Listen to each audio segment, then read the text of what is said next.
Hey friends, I recently had a question from a patron about practicing and about kind of practicing process and practicing routines. So I'm going to talk a little bit in this video lesson about what I do. You're certainly welcome to use any and all of some of the elements that I cover when I sit down and practice, or none of them, whatever is helpful. So I'm going to go over this in a general way, and then if you have any questions, you can always message me about this. So in general, the way I look at practice is I've got different periods of time that I'm doing different things. And one of the first things that I do, of course, is warm up. And that might look like just, getting comfortable, choosing a few instruments, whatever I want to practice, and warming up my hands actually before I even play the drum. And I'm getting a little bit older. I've got a lot of miles on my hands, a lot of hours of drumming, and it's important to me to not hurt myself at this point. I like to do a lot of other things like work on my car or garden or do other hobbies, so I don't want my hands to be hurting. And so one of the things I do is just massage them, stretch them, do different warm-ups, forearm. So just do that. I'm not going to go through a whole bunch of different things. You can figure out ways to warm up. And then I go to the drum and do something gentle. And I think bass tones are a great place to start. So I might do just, something like that. And then on congas, go into like hand fingers, or is one of my favorite.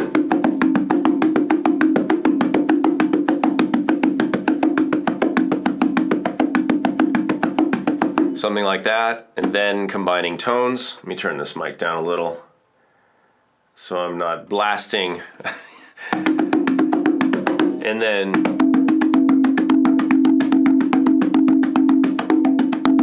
in this time, I'm kind of just playing freely. I'm not thinking about anything specific. So then I'm going through tones, warm up, work up to slaps or whatever the most intense sound is on your instrument.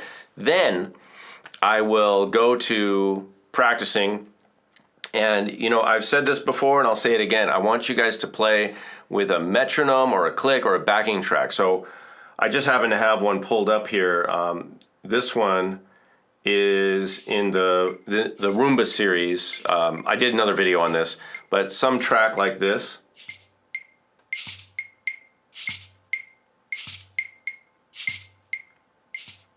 All right.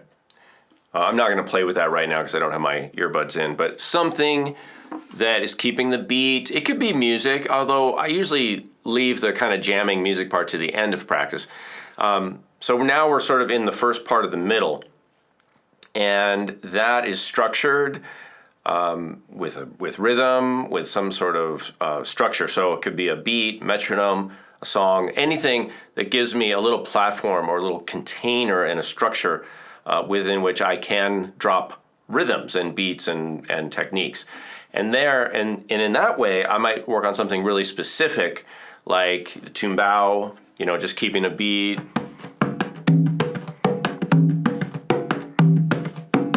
And that's a time to work on tone, to work on rhythm, rhythmic,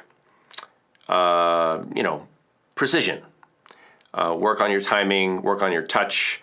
And in that time, we're really ramping up the attention to detail. All right, so be picky, pay attention to your body.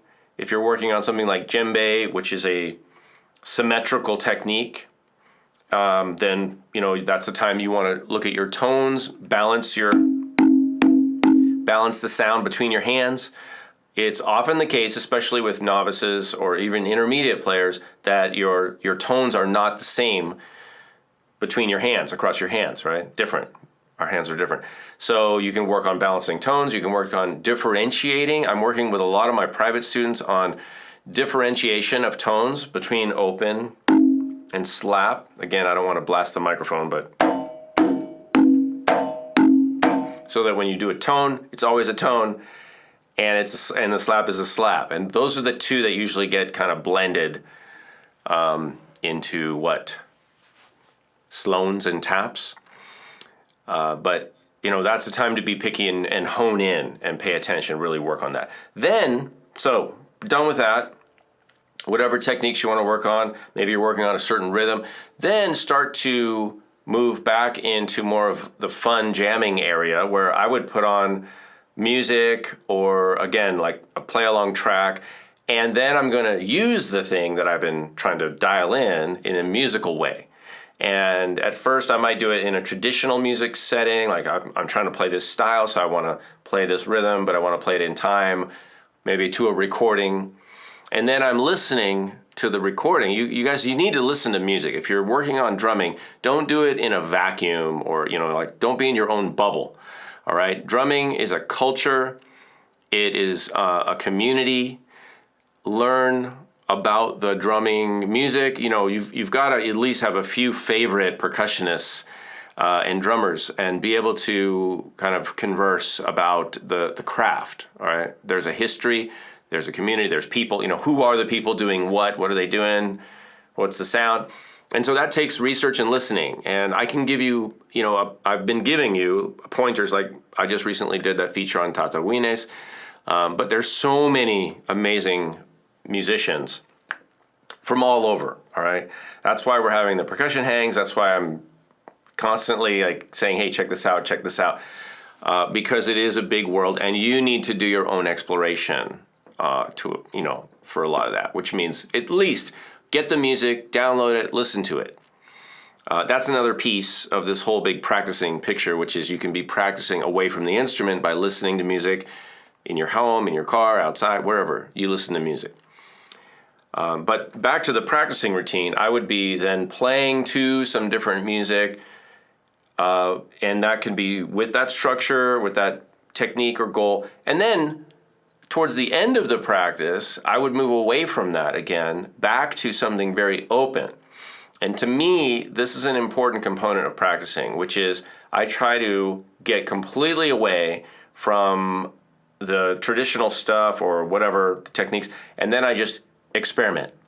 And I play whatever I want. And I might use kind of a game, like I've showed you things like not playing on the one, right? Like playing whatever you want, but not playing on the downbeat. So if you were playing like 1, 2, 3, 4, 1, 2, 3, 4, 1, 2, 3, 4, 1, 2, 3, 4, 1, 2, 3, 4, 1, 2, 3, just play everywhere except on the one. For example, it's just like a rule. We call those play rules.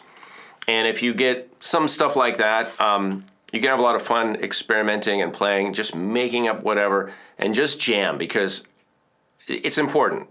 Music, the first part of the word music is muse, right? What is muse? Muse is the creativity, it's the magic, right?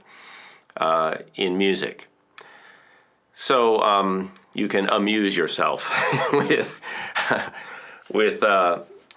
your creativity and just have fun and explore and forget about the rules, forget about shoulds and coulds and rights and wrongs, and just be creative. All right, because that improvisation and the creativity is the seat of composition. It's where you get to know yourself through your instrument a little bit better.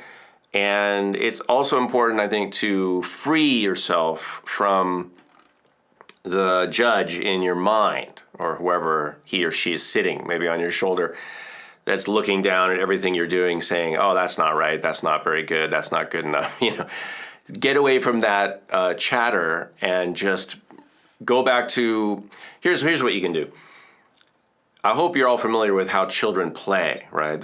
When children are playing, they're just completely free and they're fearless and they're just doing whatever comes into their consciousness. And there's a flow there. There's this a play flow, and there's also very little judgment, very little self-judgment. They're not being self-critical. And as adults, we need to get better at doing that. So use the way children play, or even just animals like dogs, and you see, the play. It's playing, playful, and really just try to shed all of the judgment and get back to the pure play, freedom of expression. All right, and that's how I would kind of wrap up a session. So I'm starting with something very open, but gentle.